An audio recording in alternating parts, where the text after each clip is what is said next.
Okay, अगला सवाल लेते हैं। डॉक्टर गौरव श्रीवास्तव हमारे साथ हैं गुरुग्राम से। डॉक्टर साहब बताइए, क्या सवाल है आपका?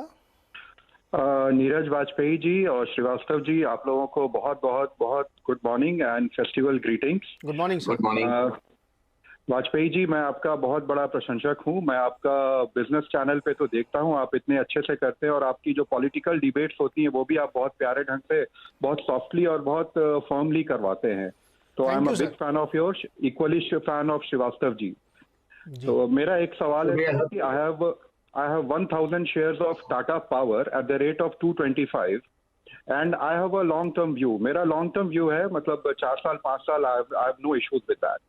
मुझे बस ये जानना है कि इसका फ्यूचर क्या है, क्योंकि ये जो हम सुन रहे हैं कि जो कन्वेंशनल एनर्जी है, रिन्यूएबल पावर है, इसमें ये ज्यादा जाने की कोशिश कर रही है। But this segment is something जो कि हर 2 साल में टेक्नोलॉजी चेंज होता रहता है। अब हम खुशी नहीं मना सकते हैं कि हमारे पास लिथियम का बहुत बड़ा भंडार मिल गया है। 3 साल बाद पता चलेगा कि lithium becomes outdated and we have to go for something else. तो इसको हम लोग कैसे, इस सेक्टर को हम लोग कैसे ट्रेड करें?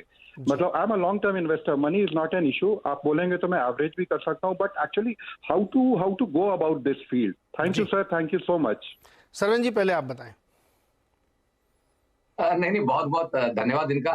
हमारे प्रशंसक हैं सब हमारे चैनल के, और हमारे तो बहुत बहुत धन्यवाद प्यार के लिए। और यहाँ पे मैं इनको यही बोलूंगा कि पहले आप समझ लें कि कहाँ आप किस स्टॉक में आप गए हैं। 2008 के बाद 2020 तक ये स्टॉक चला ही नहीं, और 2008 का हाई इसका इतने सालों तक टिका रहा, और उस हाई को इसने निकाला जाके 2021 में। तो आई थिंक जब 13-14 साल के बाद रेंज ब्रेकआउट हुआ है, तो ब्रेकआउट बड़ा डिसेंट है, और टाइम फ्रेम्स इनके पास जिस तरह के होराइजन हैं, तो उसमें डेफिनेटली स्टॉक एक अच्छी आउट परफॉर्मिंग कैटेगरी का स्टॉक बना हुआ है, और आगे भी उस क्षमता को बनाए रखेगा।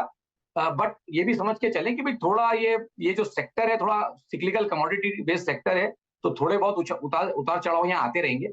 तो with in next 12 to 18 months के दायरे से उसको पहले देखूं स्टेप बाय स्टेप, तो मुझे लगता है कि ठीक है, यहाँ से इतना करेक्शन अब आ चुका है, तो वर्स्ट केस में मुझे लगता नहीं कि 170-180 के नीचे आइडियली जाना चाहिए, अनलेस अनटिल कुछ बहुत ज्यादा बिगड़ जाए। तो आई थिंक अब 200 के आसपास चल रहा है। एक 10-12% का डाउनसाइड आपको लेके चलना ही पड़ता है किसी भी इन्वेस्टमेंट में, जब आप लंबे अवधि के लेके चलते हैं। बट मेरा मानना ये बहुत जरूर ये है कि ये जरूर अपने 200 जिसके जो इसने हाईज रखे थे, जो 298 के, तो मुझे लगता है 298 के हाईज ये निकालेगा 18 महीने के अंदर, और 300 प्लस के भी टारगेट्स बनाएगा। तो यहाँ से भी बहुत अच्छे पैसे 30-35% यहाँ से अपसाइड मेरे हिसाब से 12-18 महीने में यहाँ पे बाकी है।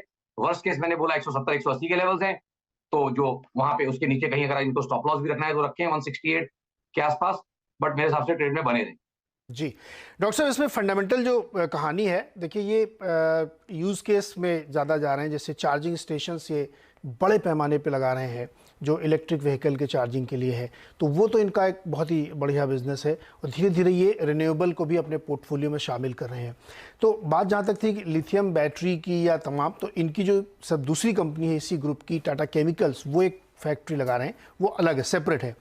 टाटा पावर बेसिकली क्या कर रहा है कि वो बहुत सारे चार्जिंग स्टेशंस लगा रहा है, जो ईवी प्ले इनका है, और दूसरा ये बहुत सारे रिन्यूएबल में जा रहे हैं, जैसे जो अलग अलग अल्टरनेट फ्यूल्स हैं, फॉसिल फ्यूल यानी कोयले से अलग जो फ्यूल्स हैं उन पे ये जा रहे हैं। तो इनको आगे स्पेस काफ़ी बनता है, गुंजाइश दिख रही है।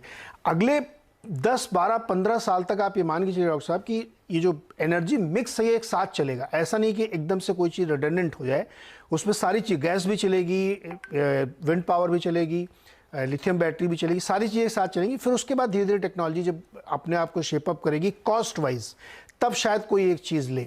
तो चूंकि इन्वेस्टमेंट जो आप लोग करते हैं 5-10 साल के लिए, तो वहाँ तक मुझे इसमें कोई एज ऑन डेट बिजनेस में कोई प्रॉब्लम नहीं दिखती। टाटा पावर बहुत ही साउंड कंपनी है, और जिस तरीके से अपने आप को शिफ्ट कर रहे हैं नए बिजनेसेस की तरफ, वो इनके फेवर में जाता है। तो इसलिए फंडामेंटली भी कोई दिक्कत नहीं है, और ग्रुप तो डेफिनेटली बहुत ही अच्छा है। तो टाटा पावर में वैसे कोई फंडामेंटल इश्यूज़ नहीं है, और एनर्जी का जो ट्रांजिशन है वो बहुत आराम से ये लोग कर पा रहे हैं।